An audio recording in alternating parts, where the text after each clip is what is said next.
Hi, welcome back. It's Laura at Hyperstamper. I am just finished my first journal of the day. So this one is one of the books that I picked up on my huge antique book haul that I got on the weekend. I came home last night and started working first thing this morning.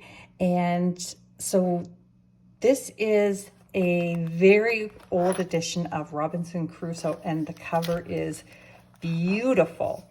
Now, the owner of this journal, when you purchase it, you can request that I cover up the Robinson Crusoe title or leave it as is, as the classic that it is. But I'm happy to put a piece of lace there or ephemera or something to make it custom for you. I put this vintage piece of a necklace here with some vintage chain that's removable if you don't want it there or want it on the inside. So let's take a little journey on this beautiful Robinson Crusoe book.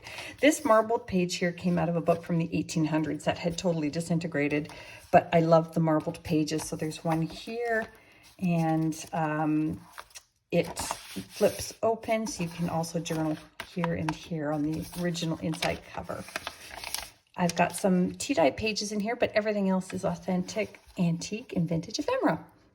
So there's just a nice little cluster there, a 1950s post collector's page here, and a beautiful little children's book page. Look at the little image here and how the type goes down with this poem. It's really quite lovely. Isn't that lovely? Windy nights. A vintage recipe book page, and I made this pocket out of an antique book page, The Magic Garden, and just a little booklet here that I've been using the last few weeks for my journals. Some vintage wallpaper on the front there and some crocheting, a vintage receipt there from Pearl's shop in Cincinnati. And this is a 1950s Polish embroidery image here. Another cheesy recipe book page. So 1930s Monopoly money, and one of these wonderful, approximately 120-year-old watch guard clock faces. And then back here is a 1938 page out of the Paris, France Almanac, and that is from April.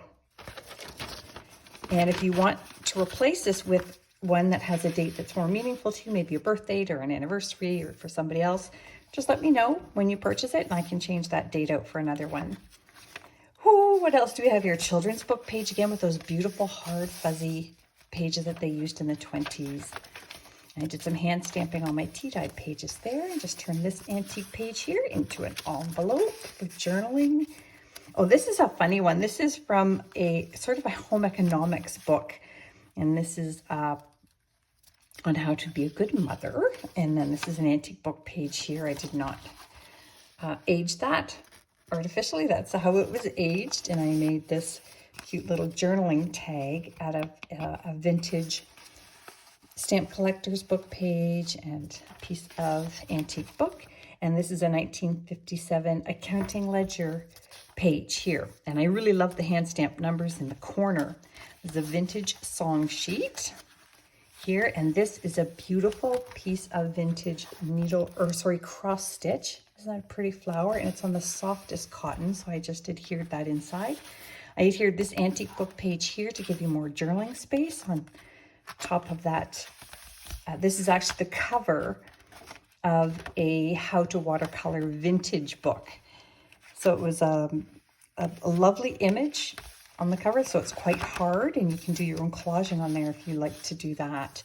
1890s Demarest magazine page. And this one here has some lovely images. I love the fashions.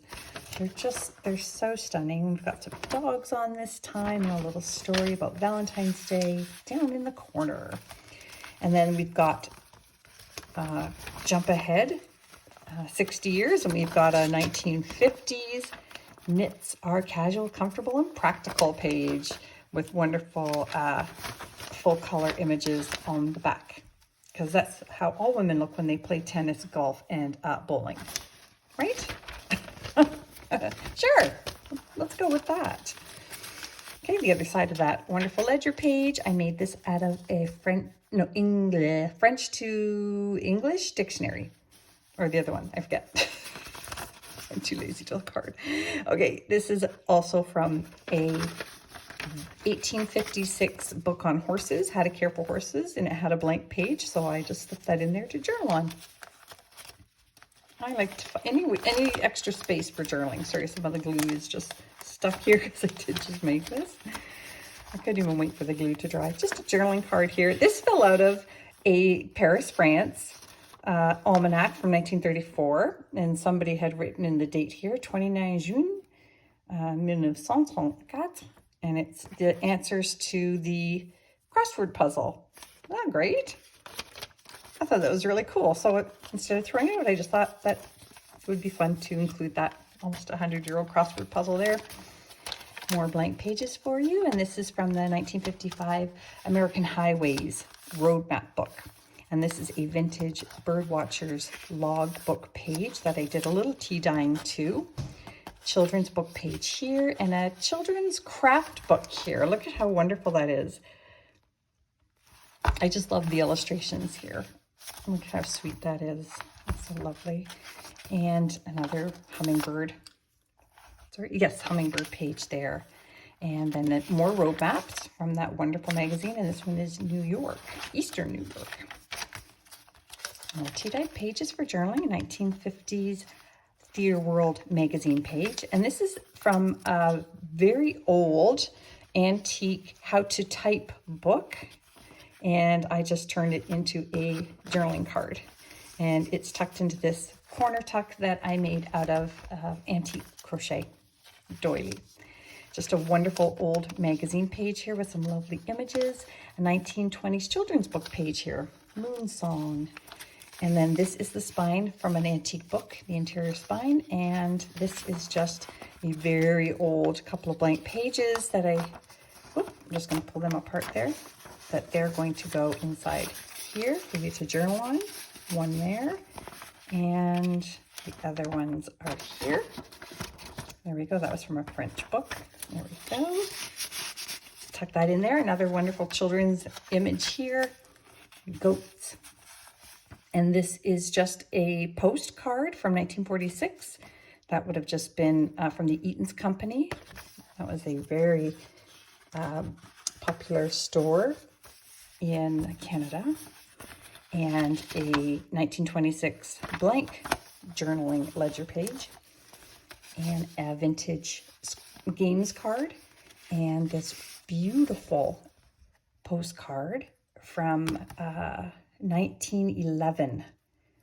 And you can still see the original message here, back when stamps cost a penny.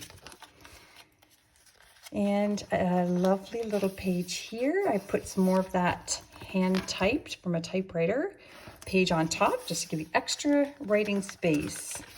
And Marcel Marceau. A lot of you won't know who that is, but people my age may. A famous mime. And I think there was only one famous mime, and he was him. Oh, Marcel Marceau. There's another receipt, a little recipe somebody cut out of a newspaper, and it fell out of a recipe book I had. A little vintage stamp here. So there's 3 little pockets there, and that brings us to the end. So I'm going to post that to Etsy now. Thanks for watching. It's hyperstamper.etsy.com, and don't forget to subscribe. Bye for now.